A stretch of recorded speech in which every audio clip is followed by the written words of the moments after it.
तू मारेगा मुझे? तुम सब यहाँ मुझे मारने इकट्ठे हुए हो? अरे तुम्हारा खुद का कोई ईमान धर्म नहीं है, तुम मारोगे मुझे?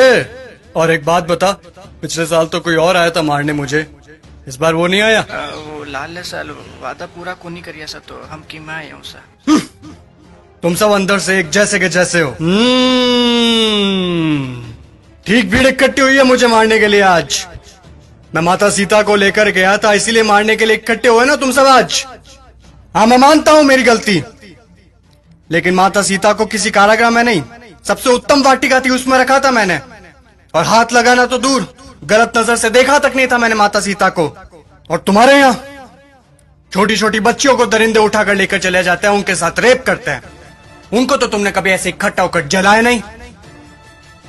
वो दरिंदे क्यों खुलेआम घूम रहे हैं आज भी, मुझे ये बताओ। आए हैं मुझे जलाने। अब चोटे तू बता। मैं तो सभी वेद और ग्रंथों का ज्ञाता हूं। तूने कौन सी वेद ग्रंथ या पुस्तक पढ़ी है, मुझे ये बता। पांचवी फेल मेरे समक्ष बोलेगा तू? चुपचाप खड़ा रह तू। देख, मुझे ना केवल संगीत का शौक है, बल्कि सभी रागों का, सुरों का और वाद्य यंत्रों का ज्ञान भी है। तुझे क्या ज्ञान है वाद्य यंत्रों के बारे में? ये मारने आया है मुझे। अब तुम लोग सुनो, मेरे जैसा महादेव का भक्त ना तो कोई हुआ है, ना मेरे जैसा महादेव की भक्ति किसी ने की है। और तुम लोग, तुम्हारा भी कोई जमीर नहीं है।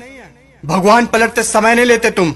काम हुआ तो ठीक, तो चलो महादेव के पास, हुए तो चलो महादेव के, नहीं हुए तो चलो इस बार बालाजी के चलते हैं। क्या हुआ?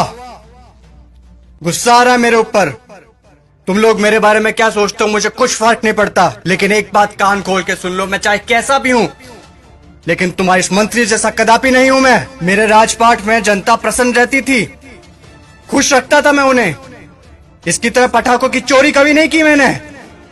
बोलूं, बता दूं सभी को, ये दुष्ट, ये तुम्हारा मंत्री दुष्ट एक नंबर का, ये कागजों में लिखता है कि रावण दहन के लिए 50 पेटी पटाखों के लगे, और लगा था 5 भी नहीं है, ये सब इसके घर पे जा रहे हैं। और तुम लोग क्या कहते हो? बुराई पर अच्छाई की जीत। कहां हुई, कहां हुई बुराई पर अच्छाई की जीत? जब तक तुम्हारे मन में चोरी, गद्दारी, लालच, वासना, द्वेष, अहंकार जैसी भावनाएं जीवित है, बुराई कैसे मरेगी? बुराई मर ही नहीं सकती। तुम लोग मुझे खत्म करने आए हो ना? अरे मेरा खात्मा तो मेरा अहंकार कभी कर चुका। अब अगर मारना है, जलाना है, तो अपने अंदर छुपे रावण को जलाओ, उसको मारो। सच्चाई और अच्छाई को अपना लो, बुराई अपने आप खत्म हो जाएगी।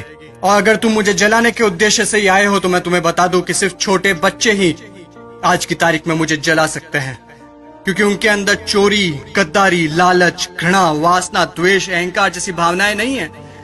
असल में वही हैं ईश्वर का स्वरूप।